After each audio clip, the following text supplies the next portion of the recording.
그러므로 이방 사람 여러분을 위하여 그리스도 예수의 일로 갇힌 몸이 된 나 바울이 말합니다. 하나님께서 여러분을 위하여 일하도록 나에게 이 직분을 은혜로 주셨다는 것을 여러분은 이미 들었을 줄 압니다. 하나님께서는 나에게 그 비밀을 계시로 알려주셨습니다. 그것은 내가 이미 간략하게 적은 바와 같습니다. 여러분이 그것을 읽어보면 내가 그리스도의 비밀을 어떻게 이해하고 있는지를 알게 될 것입니다.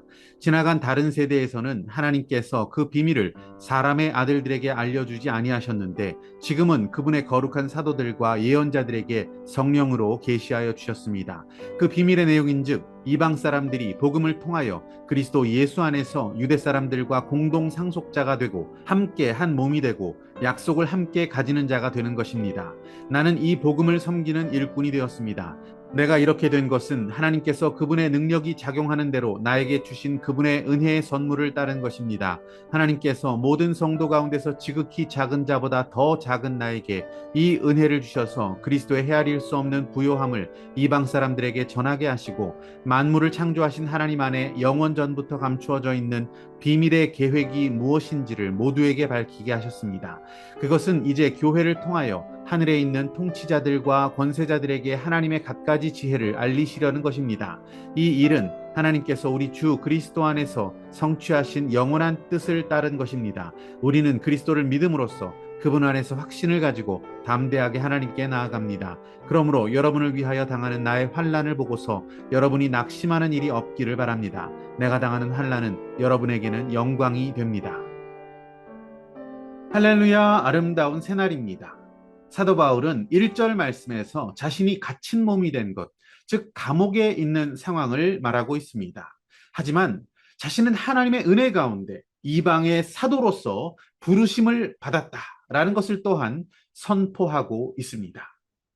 감옥에 갇혀 있는 자가 무슨 자신감이 그렇게나 넘치는지 그런 고백이 쉽게 나올 수 있는 것은 아니라는 생각이 듭니다.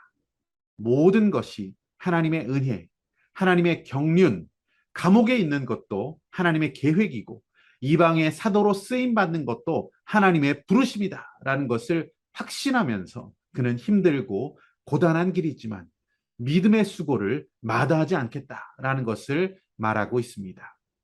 고린도후서 11장을 보시면 바울이 옥에 갇히기도 참 많이 했고 매도 수없이 맞았고 여러 번 죽을 뻔한 고비도 넘겼다.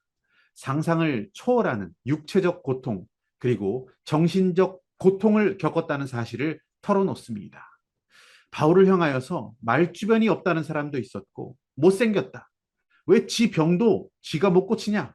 이렇게 흠잡는 사람들이 참 많이 있었습니다. 계속되어지는 박해와 핍박 속에서 감옥에까지 들어가게 되어서 정말 탈진한 상황이었겠지만 사도 바울은 8절, 9절에서 하나님의 은혜가 무엇이고 자신의 사명이 무엇인지를 이렇게 밝혀주고 있습니다. 모든 성도 가운데서 지극히 작은 자보다 더 작은 나에게 이 은혜를 주셔서 그리스도의 헤아릴 수 없는 부요함을 이방 사람들에게 전하게 하시고 만물을 창조하신 하나님 안에 영원 전부터 감추어져 있는 이 비밀의 계획이 무엇인지를 모두에게 밝히게 하셨습니다. 아멘. 이렇게 고백합니다. 자신에게 주신 하나님의 은혜의 경륜, 그것을 깊이 깨닫고 있었습니다. 하나님의 은혜와 경륜을 깨닫고 따를 수 있는 사람, 순종할 수 있는 사람은 하나님의 뜻을 이루는 삶을 살아낼 수가 있습니다. 저 여러분 안에는 핑계도 참 많습니다. 이유도 참 많습니다. 때로는 남 탓을 하고 있습니다. 자신의 처지를 비관하기도 합니다. 그래서 원망과 좌절 속에서 넘어지기도 합니다. 그것은 하나님의 은혜, 하나님의 경륜을 무시하는 모습입니다. 그러다 결국 맡겨진 사명까지 저버리게 되고 말 것입니다. 하나님의 은혜의 경륜, 하나님의 계획을 인정하는 인생은 그리스도와 함께하는 삶을 살게 될 것입니다.